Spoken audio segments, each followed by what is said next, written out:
బేబీకి ఫీవర్ వచ్చినప్పుడు ఎలాంటి మిస్టేక్స్ పేరెంట్స్ చేయకూడదు అనేది ఇప్పుడు ఒకసారి చూద్దాం. ఫస్ట్ ఏంటంటే బేబీకి ఫీవర్ రాగానే మనం బ్లాంకెట్ కప్పేసి పెడతారు. So that is wrong. ఎందుకంటే మీరు బ్లాంకెట్ కప్పడం వల్ల హీట్ అనేది రిటైన్ అయ్యి ఇంకా ఫీవర్ పెరిగే ఛాన్స్ ఉంటుంది. సో ఫీవర్ వచ్చినప్పుడు బేబీకి మ్యాక్సిమం ఓపెన్ పెట్టడానికి ట్రై చేయండి. ఫుల్గా చుట్టేయడానికి అవాయిడ్ చేయండి. సెకండ్ థింగ్, ఫీవర్ ఉన్నప్పుడు స్పాంజింగ్ చేస్తారు. స్పాంజింగ్ చేసినప్పుడు కూల్ వాటర్ యూజ్ చేస్తారు. ప్లస్ సార్ మేము స్పాంజింగ్ చేస్తుంటే బేబీ ఇంకా వణికిపోతుంది చలికి అంటారు. సో అందుకని మీరు ఏం చేస్తారంటే లూక్వార్మ్ వాటర్ అంటే గోరువెచ్చని వాటర్ తోటి స్పాంజింగ్ చేయండి. సో దానివల్ల కొంచెం బెటర్గా ఉంటుంది కూల్ వాటర్ కంటే. థర్డ్ థింగ్ ఏంటి అంటే బేబీకి ఫీవర్ రాగానే ఫీవర్ సిరప్ వేసే ముందు ఫుడ్ పెట్టడానికి ట్రై చేస్తారు. సో ఎప్పుడైతే బేబీకి ఫీవర్ ఉంటుందో, ఎస్పెషల్లీ హై ఫీవర్ ఉంటుందో, మనం ఫుడ్ పెట్టినప్పుడు వామిటింగ్ చేసేస్తారు. సో ఫస్ట్ ఫుడ్ పెట్టినా పెట్టకపోయినా మీరు ఎంప్టీ స్టమక్తో కూడా ఫీవర్ మెడిసిన్ వేయొచ్చు. ఫీవర్ మెడిసిన్ వేశాక బేబీకి ఫీవర్ తగ్గాక ఫుడ్ పెట్టండి. సో అది బెస్ట్.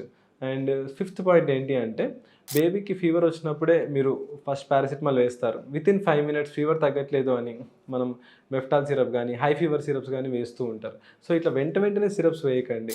పారాసిటమాల్ వేశాక ఒక 15 minutes వరకు దాని యాక్షన్ వచ్చేంత వరకు వెయిట్ చేయాలి. అప్పటికి తగ్గట్లేదు అంటే అప్పుడు డాక్టర్ దగ్గర తీసుకెళ్ళడం, లేదంటే హై ఫీవర్ సిరప్ వేయడం లాంటిది చేయండి. వెంటనే వేయడం వల్ల పెద్ద ఉపయోగం ఏమీ ఉండదు. ఈ జాగ్రత్తలు పాటించినట్టయితే ఫీవర్ వచ్చినప్పుడు కూడా బేబీస్కి ప్రాబ్లం రాకుండా ఉంటుంది. Thank you.